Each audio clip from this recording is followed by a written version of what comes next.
What's going on, guys? Welcome to Victims and Villains. If you guys are new to this channel, we create content to talk about mental health through pop culture, and we introduce you to a couple cool films along the way. My name's Captain Nostalgia, and today we're talking about Enys Men. Also, if you happen to have worked on this film to some capacity and I mispronounced that name, I'm really sorry. I'm terrible with pronouncing names. You can watch any video on this channel, and if it is any indication, I suck at pronouncing names sometimes. So this movie is an experimental 16mm film that is set in the 70s, feels like it takes place in the 70s, sounds like it takes place in the 70s. We're going to talk a lot about the 70s in this video. Basically, it tells the story of a wildlife volunteer who gets assigned onto a remote island to study flowers, and while the isolation gets the best of her. And I'm not gonna lie, I have a love-hate relationship with this movie. I know a lot of people at the beginning of this year kept talking about Skinamarink, and when I got to see it, that movie felt really style over substance. I really liked the experimental nature of the movie, but in terms of it being a narrative, it just really lacked. And Enys Men kind of feels the same way, where it really gets lost in that aesthetic of being a 70s film and sounding like a 70s film and giving the appearance of a 70s film, so much so that it feels like a film that's lost out of time. For that perspective alone, I think the writer-director Mark Jenkin had a really solid and strong vision for what he wanted this movie to be, and I think that he accomplished what he set out to do. And this is usually the part of the video where I would specifically credit the cinematographer on this film, but IMDb does not have one listed here, so if you happen to have worked on this film as the cinematography, know that this movie looks gorgeous. I think the lighting of this movie feels really beautiful. The sound on this movie, I have a love-hate relationship with this movie because essentially you're following a protagonist named the Volunteer who's slowly starting to lose her mind in all of the isolation. And in losing her mind, the way that the sound is set up and some of the dialogue that's given, it's given as if it's almost this euphoric, dreamlike / nightmare slate. I thought this was a really nice touch to kind of really lean into the madness that the Volunteer is feeling.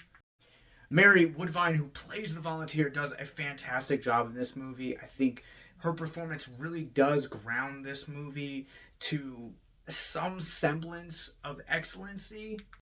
But this is where my problem with this movie slowly kind of starts to come into focus. Even if you have a good aesthetic, even if you have great sound, beautiful cinematography, and a truly moving and captivating lead performance, if there's no substance to back up those things, then your film just kind of feels like it is A, created for a really niche audience, and B, it is going to be good for a one-time viewing, and that it is going to be forgettable in the grand scheme of the medium of film. And unfortunately, because there's no substance to this film, it falls into both. I was kind of bored watching this movie. I've listed Skinamarink as a reference point, and for Skinamarink, I walked out of that movie not necessarily hating it, but saying that this movie could have worked better as a short film, and just felt really bloated as a feature film. And I feel the same way coming out of Enys Men, is that Enys Men feels like it works really profoundly as a short, but it has these ideas and this potential that just get over bloated when you bring this to a feature-length film. There are definitely points in this movie where they would tease storylines, story points, and I really wanted to see certain story points get extended, and it kind of just felt like a collection of ideas that just happened to be around the same main character. But again, you're leaning into the madness. It's Jensen's ambiguous approach to storytelling that actually makes this very much a split experience. like I said, I understand exactly what he was going for. I don't necessarily think the execution works in the grand scheme of the storytelling. I think by having these multiple different ideas going on, you definitely lean into the intensity of the madness of the isolation, but it's the in between of those isolations that really kind of just make this feel like a very loosely woven story. This film has potential that it establishes and is never able to meet that potential. So let's run this through the Rorschach rating scale. I'm going to go ahead and give this movie a 2 out of 5. I think this movie had immense potential that it just let slip underneath its cracks because, again, you're going for style over substance. And I think that style over substance definitely works in shorter forms. And it doesn't necessarily work in longer films like this movie. Enys Men is going to be hitting theaters this Friday, March 31st, so you guys can check it out for yourselves from Neon Pictures. But let's talk about mental health. If you guys are new to our content or new to this channel, Mental Health Moment is where we take a theme of mental health out of the film which we're talking about in the hopes to deconstruct the stigma surrounding mental health.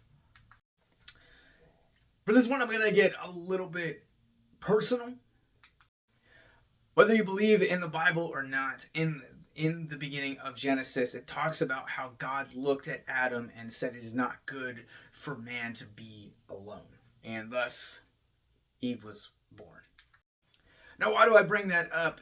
Whatever you believe religiously, the point of the story is that at the end of the day, I think we can all agree it's not good to be alone. It's not a good thing for your mental health. And I think a film like Enys Men, where you're having a protagonist that's primarily by herself for 90% of the movie, if not 95% of the movie, you understand how her, not only her grip on reality, how it slowly deteriorates, one, but two, also you see how her mental health is affected coming in and coming out day in and day out.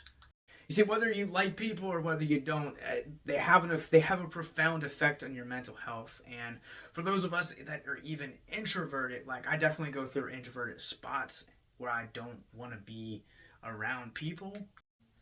But I know that I also need those extroverted days where I am around people, whether that's even just something simple as going out to the grocery store just to be around other human beings, because again, isolation has an effect on your mental health.